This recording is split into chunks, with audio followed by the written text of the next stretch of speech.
다 함께 사도신경 하심으로 2023년 6월 15일 목요일 온라인 아침 기도에 하나님께 올려드리겠습니다. 전능하사 천지를 만드신 하나님 아버지를 내가 믿사오며 그 외아들 우리 주 예수 그리스도를 믿사오니 이는 성령으로 잉태하사 동정녀 마리아에게 나시고 본디오 빌라도에게 고난을 받으사 십자가에 못 박혀 죽으시고 장사한 지 사흘 만에 죽은 자 가운데서 다시 살아나시며 하늘에 오르사 전능하신 하나님 우편에 앉아 계시다가 저리로서 산자와 죽은 자를 심판하러 오시리라. 성령을 믿사오며 거룩한 공예와 성도가 서로 교통하는 것과 죄를 사하여 주시는 것과 몸이 다시 사는 것과 영원히 사는 것을 믿사옵나이다. 아멘. 찬송가 401장 찬송하시겠습니다.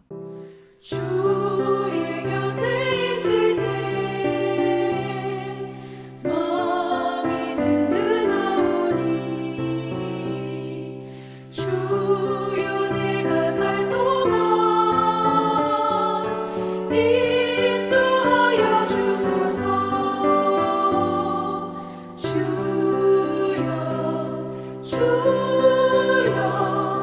나를 인도하소서.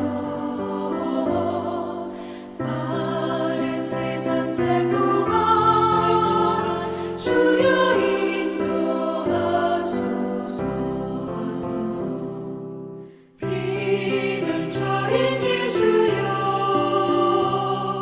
세상 물결어갈 때 크신 은혜 베푸사 나를 숨겨주소서.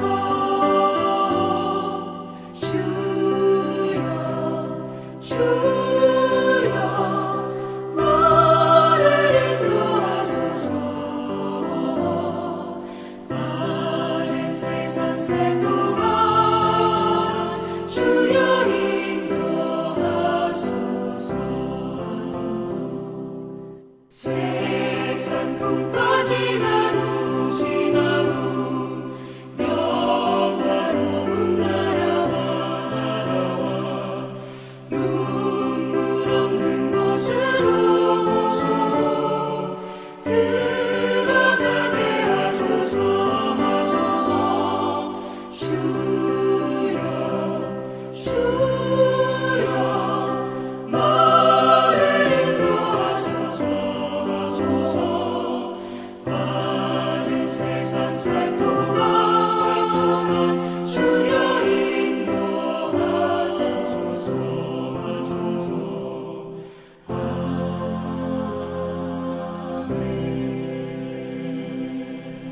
하나님 아버지 감사합니다. 오늘도 또 새로운 목요일 하루를 저희들이 허락하시고 오늘도 말씀을 통해서 하늘의 은혜로 저희 심령 가운데 충만하게 채우시고 승리의 삶을 살도록 하시려고 오늘 하루도 시작하는 이 시간에 주님께서 불러주심을 감사합니다. 주님 부르심에 순종함으로 하나님 이 시간에 나왔사오니 주님 오늘도 말씀을 통해서 어떤 은혜로 주님께서 저희 심령 가운데 채우시길 원하는지 바르게 깨닫고 주님 순종함으로 말미암아 주님의 은혜로 가득히 채움받은 가운데 오늘 하루를 시작하게 하여 주셔서 오늘도 주님이 예비하신 승리의 축복을 풍성히 누리며 사는 하루가 되게 하여 주옵소서. 감사드리오며 우리 주 예수 그리스도 이름으로 기도드리옵나이다. 아멘. 자, 이 시간에 하나님이 주시는 말씀은 로마서 5장 1절부터 11절까지 말씀 보겠습니다. 자, 화면을 보시면서 로마서 5장 1절부터 우리 함께 합독하시겠습니다. 그러므로 우리가 믿음으로 의롭다 하심을 받았으니 우리 주 예수 그리스도로 말미암아 하나님과 화평을 누리자. 또한 그로 말미암아 우리가 믿음으로 서 있는 이 은혜에 들어감을 얻었으며 하나님의 영광을 바라고 즐거워하느니라. 다만 이뿐 아니라 우리가 환난 중에도 즐거워하나니 이는 환난은 인내를, 인내는 연단을, 연단은 소망을 이루는 줄을 알미로다. 소망이 우리를 부끄럽게 하지 않냐면 우리에게 주신 성령으로 말미암아 하나님의 사랑이 우리 마음에 부은 바 됨이니 우리가 아직 연약할 때에 기약대로 그리스도께서 경건하지 않은 자를 위하여 죽으셨도다. 의인을 위하여 죽는 자가 쉽지 않고 선인을 위하여 용감히 죽는 자가 혹 있거니와 우리가 아직 죄인 되었을 때에 그리스도께서 우리를 위하여 죽으심으로 하나님께서 우리에 대한 자기의 사랑을 확증하셨느니라. 그러면 이제 우리가 그의 피로 말미암아 의롭다 하심을 받았으니 더욱 그로 말미암아 진노하심에서 구원을 받을 것이니 곧 우리가 원수 되었을 때에 그의 아들이 죽으심으로 말미암아 하나님과 화목하게 되었은즉 화목하게 된 자로서는 더욱 그의 살아나심으로 말미암아 구원을 받을 것이니라. 그뿐 아니라 이제 우리도 화목하게 하신 우리 주 예수 그리스도로 말미암아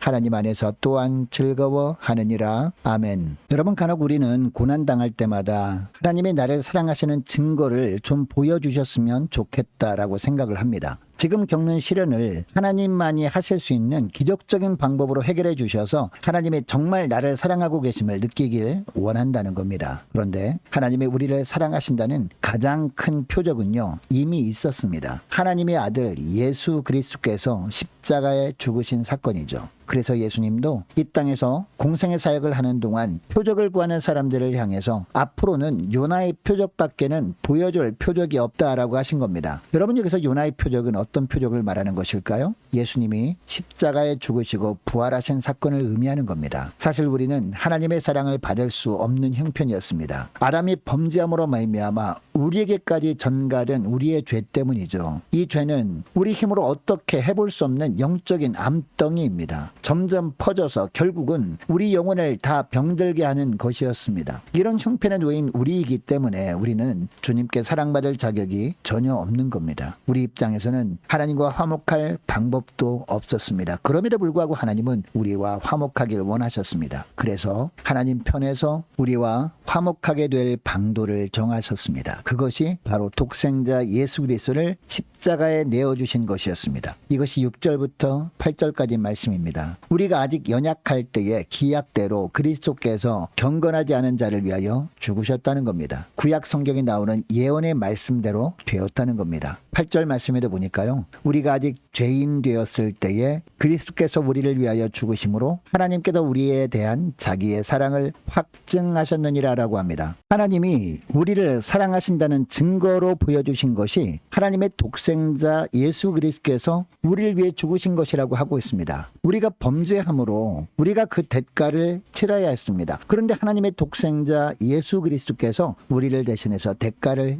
치르셨다는 겁니다. 그래서 우리는 예수 그리스도를 통해 하나님과 화목하게 된 겁니다. 여러분, 우리가 이것을 안다면 이 땅에 살면서 무엇을 가장 기뻐해야 할까요? 하나님과 화평을 누리는 것을 가장 기뻐하고 즐거워해야 한다는 겁니다. 1절 말씀을 보시기 바랍니다. 1절 말씀을 보니까 그러므로 우리가 믿음으로 의롭다 하심을 받았으니 우리 주 예수 그리스도로 말미암아 하나님과 화평을 누리자라고 합니다. 우리가 아브라함처럼 믿음으로 의롭다 여김을 받아 예수님과 더불어 화평을 누리고 있다는 겁니다. 여러분, 여기서 화평을 누린다는 것은 무슨 뜻일까요? 하나님과 동행하는 겁니다. 내 힘으로는 믿음의 길을 끝까지 걸을 수 없습니다. 이것을 보시고 성령 하나님께서 우리와 함께 걸어가 주시는 겁니다. 심지어 우리가 어떻게 기도할 것인지 알지 못할 때도 성령께서 탄식하며 기도하십니다. 결국 하나님의 뜻을 깨닫고 그 뜻대로 기도하게 하십니다. 이것이 주님과 화평을 누리는 유익입니다. 여러분, 우리가 이 땅에 살아가면서 이것이 가장 큰 축복인 줄 믿으시기 바랍니다. 그래서 2절 중반절 말씀해 보니까 이 은혜에 들어감을 얻었으며 하나님의 영광을 바라고 즐거워하느니라 라고 합니다.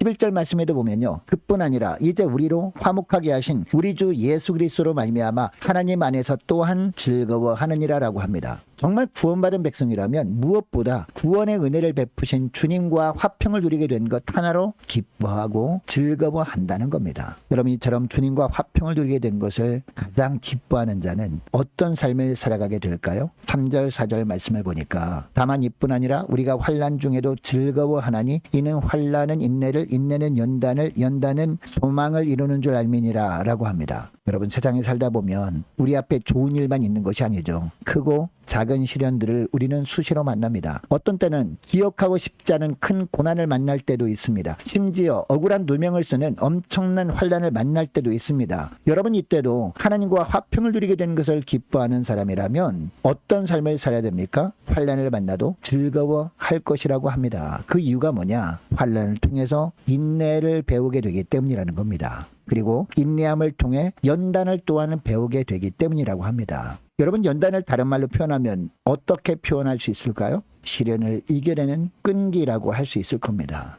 여러분, 이 끈기의 또 다른 뜻은요, 인품입니다. 훈련이 안 되었을 때는 조금만 힘들어도 금방 낙심이 됩니다. 또 억울한 일을 만났을 때 인내 본 경험이 없으면요, 금방 분노하게 되기도 합니다. 그러나 믿음으로 살다가 어떤 환란이 찾아왔을 때 인내하는 훈련이 되어지다 보면 이겨낼 수 있는 끈기가 생긴다는 겁니다. 뿐만 아니라 환란이나 시련 같은 자극이 주어져도 결코 동요하지 않는 고매한 인품이 만들어지게 된다는 겁니다. 그리고 이런 끈기와 인품은 하나님을 향한 우리의 희망과 믿음을 결코 흔들리지 않는 굳건한 것으로 만들어준다는 겁니다. 또한 이것이 가능하게 되는 것은 성령을 통해 우리의 마음에 하나님의 사랑을 부어주셨기 때문이다 라고 하고 있습니다. 여러분, 이것이 주님과 화평을 이루는 것을 가장 기뻐해야 되는 이유입니다. 이것이 예수 그리스도 안에서 새로운 피조물이 된 성도들이 삶이어야 합니다. 여러분, 성도란 어떤 사람들을 말합니까? 믿음으로 말미암아 의롭다 여김을 받은 사람들이죠. 그리고 9절 하반절 말씀처럼 진노로부터 구원받은 자들입니다. 하나님께서 독생자 예수 그리스도의 보혈의 값을 치르고 구해주신 존재들입니다. 그래서 이제는 우리 모든 소유권이 하나님께 있게 되었습니다. 여러분, 이것을 기억하시고 우리 인생의 주님과 화평을 누리는 것을 가장 소중한 가치로 여기며 살아가시는 저와 여러분 되시기 바랍니다. 어떤 환란을 만나도 그 환란을 통해 주실 유익을 생각하면서 환란 중에도 주님이 훈련시키시는 과정임을 기억하고 함께 하시는 하나님으로 인해 즐거워하는 저와 여러분 되시기를 주의 이름으로 축복합니다. 자, 오늘 말씀을 기억하며 함께 기도하기를 원하는 것은 이렇게 기도했으면 좋겠습니다. 하나님, 은혜로 구원해 주신 주님과 화평을 누리게 된 것을 가장 기뻐하며 환란도 하나님의 훈련시키는 과정임을 기억하고 즐겁게 그 훈련에 임하게 하옵소서. 간절히 기도하기를 원합니다. 자, 오늘 목요일입니다. 목요 전도단 위에서 함께 기도하기를 원하고 각 기관 여름 행사를 위해서 유초등부 중고등부 청년부를 위해서 남녀 전도회와 각 구역을 위해서 함께 기도하기를 원합니다. 또 많은 환우들을 위해서 기도해 주시기 바라고 군 복무 중인 유호성 형제를 위해서 취업을 앞둔 우리 청년들과 우리 성사님들 가정을 위해서 나라와 민족을 위해서 교회 앞날을 위해서 저와 여러분이 가지고 나온 기도 제목을 놓고 우리 함께 기도하기를 원합니다. 기도하겠습니다.